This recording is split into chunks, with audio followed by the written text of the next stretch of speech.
Lee Van Cleef, né le 9 janvier 1925 à Somerville, New Jersey, et mort le 16 décembre 1989 à Oxnard, Californie, est un acteur américain. Il est surtout connu pour ses rôles dans des westerns, notamment Et pour quelques dollars de plus, 1965, et Le Bon, La Brute et le Truand, 1966.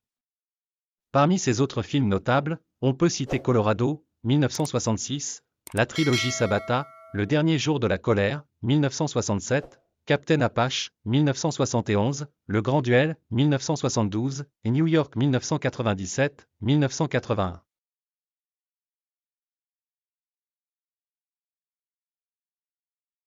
Clarence Leroy Van Cleef Jr. est le fils de Clarence Leroy Van Cleef, descendant de colons belges, et de Marion Levinia, née Van Fleet. Il savait parler le Jersey Dutch, un dialecte néerlandais en voie d'extinction. Il travaille d'abord comme garçon de ferme dans une communauté hollandaise du New Jersey et s'engage dans l'US Navy durant la Seconde Guerre mondiale. Après la guerre, il travaille comme comptable et fait du théâtre au sein d'une compagnie amateur.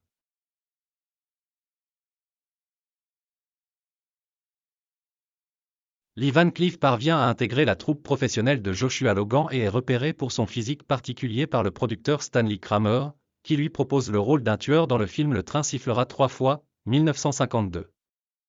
Le succès du film lance sa carrière et il devient un spécialiste des petits rôles de méchants dans les westerns hollywoodiens. En dehors de ses sempiternels seconds rôles de personnages muets pour la plupart, il va également jouer dans des rôles plus majeurs comme dans La Hache sanglante, 1954, ou bien dans Le Conquérant, 1956.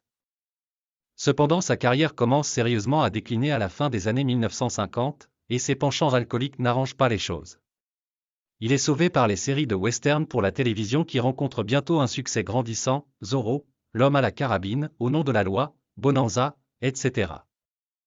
Et aussi par les westerns cinématographiques Bravado, Du sang dans le désert qui traitent de la justice expéditive.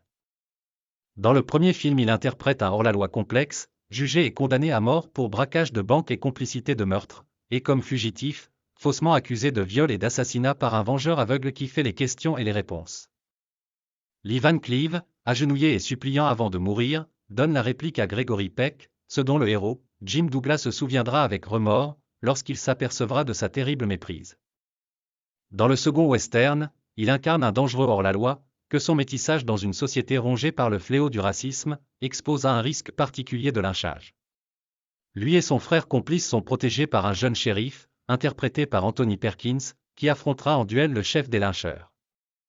En 1958, il échappe de peu à la mort, alors qu'il roule en état d'ébriété avancée, il est victime d'un accident de voiture qui lui brise le genou, les médecins lui pronostiquent alors qu'il ne pourra plus jamais monter à cheval, sa carrière d'acteur semble condamnée.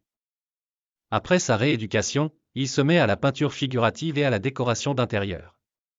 Il reprend tout de même son métier d'acteur pour 2 westerns importants, L'homme qui tua Liberty Valance et La conquête de l'Ouest, mais ses engagements restent très épisodiques.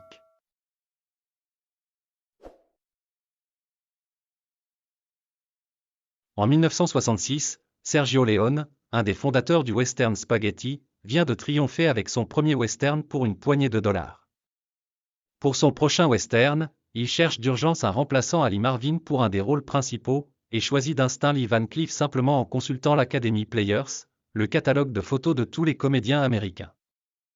Son choix s'avère payant puisque Van Cleef incarne totalement le personnage singulier du colonel Douglas Mortimer jusque dans sa démarche légèrement claudicante, en raison des séquelles de son accident de voiture.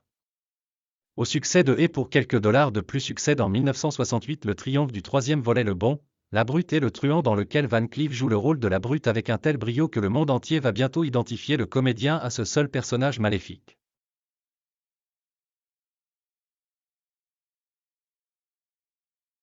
Dès lors, Lee Van Cleef va enchaîner les rôles principaux dans de nombreux westerns italiens, notamment Colorado de Sergio Solima, Le Dernier Jour de la Colère de Tonino Valri ou encore La mort était au rendez-vous de Giulio Petroni.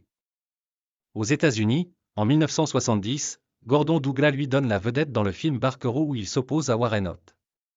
Lee Van Cleef a également joué dans de nombreuses séries télévisées, notamment L'homme au katana, en The Master en version originale, où il interprète un blanc initié aux techniques de combat des ninjas.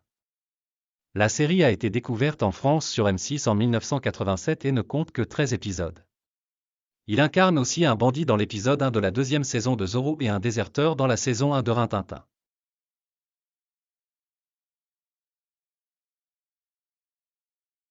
Lee Van Cleef s'est marié 3 fois. Sa première femme était Patsy Ruth-Kahl, qu'il a épousée en 1943. Ils ont eu 3 enfants, Alan, Deborah et David, et ont divorcé en 1958. Sa deuxième épouse était Joan Marjorie Dran, avec qui il a été de 1960 à 1974. Sa dernière femme était Barbara Avlon, avec qui il s'est marié en 1976, et qui lui a survécu. En 1958, un grave accident de voiture a failli coûter à Lee Van Cleef sa vie et sa carrière.